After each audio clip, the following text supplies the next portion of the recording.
This is my bike check. I have some random red bars. I have no idea. I've been told they were fly. And then other people claim they are not. So, they're red bars. Shadow Conspiracy top load stem. I don't know the exact name. FSA, full speed ahead impact headset. Fit forks. Yeah.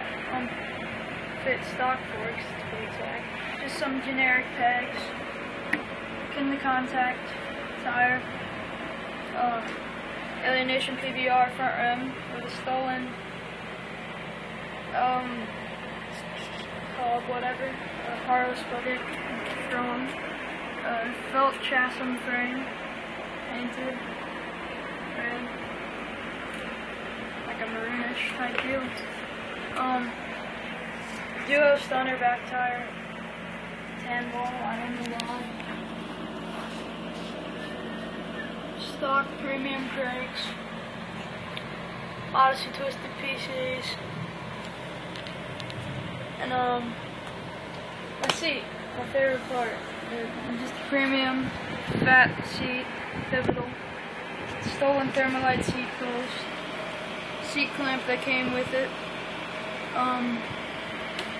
Back is, I got stolen revolver, complete wheel, and the chain, my chain, KMC crazy chain. Don't own it, but mine snapped, so I'm using this.